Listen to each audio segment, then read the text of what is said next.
tentu saja Bapak Presiden akan mendiskusikan banyak hal strategis di berbagai bidang, terutama di bidang ekonomi, perdagangan.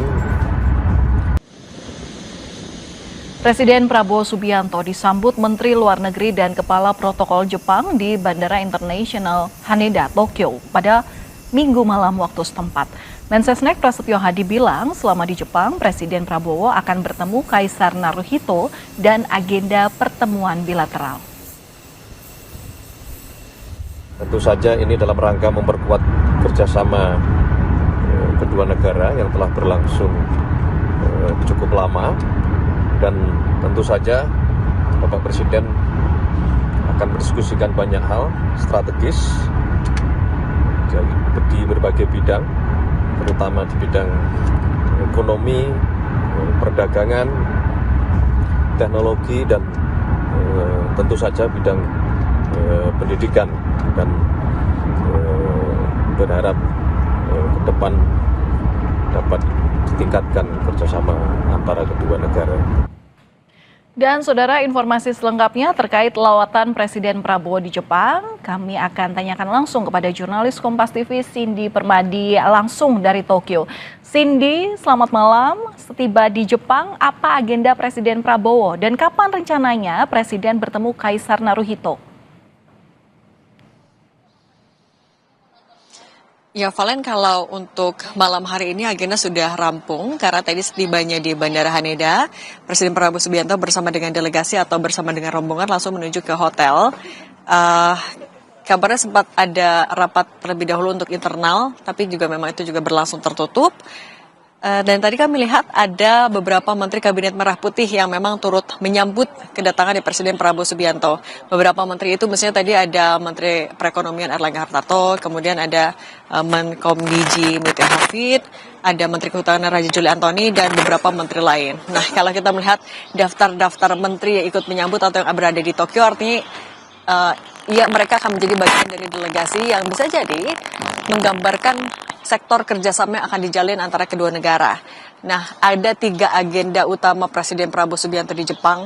Yang pertama adalah memenuhi undangan dari Kaisar besok rencananya sekitar pukul 11 waktu setempat, atau kalau kita konversikan ke waktu Indonesia Barat artinya sekitar pukul 9 sampai setengah 10 pagi. Nanti akan ada upacara penyambutan terlebih dahulu, mengingat ini adalah kunjungan pertama Presiden Prabowo Subianto sebagai kepala negara ke Jepang. Kemudian nanti juga rencananya akan ada tete-a-tete atau pertemuan 4 mata antara kedua kepala negara. Dilanjutkan lagi dengan agenda atau sajian makan siang bersama. Tidak hanya Presiden Prabowo Subianto bersama Kaisar, tapi juga beberapa delegasi yang dibawa juga informasi akan turut hadir. Akan berlangsung dengan cukup santai seharusnya untuk sajian ataupun santap makan siang.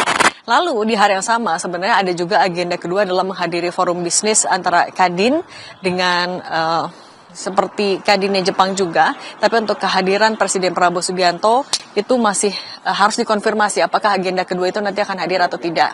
Nah, kemudian yang ketiga adalah agenda memenuhi undangan juga dari Perdana Menteri. Di hari Selasa sekitar pukul 11 siang juga waktu setempat, rencananya akan ada pertemuan bilateral. Nah, dalam pertemuan bilateral itu kalau informasi yang kami dapatkan ada 15 MOU yang akan ditandatangani. 7 diantaranya adalah kerjasama antar negara atau antar pemerintah, government to government, mulai dari sektor energi, ada sektor kehutanan, kemudian ada sektor pariwisata, dan sementara sisanya 8 lain itu adalah kerjasama business to business. Itu nanti akan dihandle juga oleh Kadin. Dan kalau kita melihat beberapa rangkaian pertemuan antara pemerintah Indonesia dan juga pemerintah Jepang, energi menjadi salah satu agenda yang selalu dibahas. Mulai dari bagaimana Jepang akan mendukung industrialisasi di Indonesia, terutama adalah hilirisasi, kemudian juga membantu beberapa agenda ataupun juga proyek energi baru terbarukan Indonesia. Lalu juga kalau salah satu yang sudah berlangsung, misalnya di hari Sabtu lalu, ada agenda kerjasama konservasi satwa liar. Jadi Indonesia dan Jepang sudah menandatangani kerjasama. Indonesia akan meminjamkan komodo ke Jepang untuk nanti dikembangbiakan. Jepang juga sudah menyiapkan habitatnya untuk proses pengembangbiakan itu untuk konservasi satwa liar ataupun juga satwa langka, dan di kerjasama yang sama, Jepang juga akan meminjamkan dalam tanda kutip beberapa satwa ke Indonesia, tapi prosesnya juga masih berlangsung. 3 agenda utama itu yang menjadi prioritas dari Presiden Prabowo Subianto dalam kunjungan pertama hari ini, dan nanti baru setelahnya Presiden Prabowo Subianto akan melanjutkan lawatannya ke Korea Selatan. Jadi kalau untuk di Jepang agendanya mulai dari hari ini tanggal 29 Maret dan akan berakhir di hari Selasa sore kurang lebih, Valen.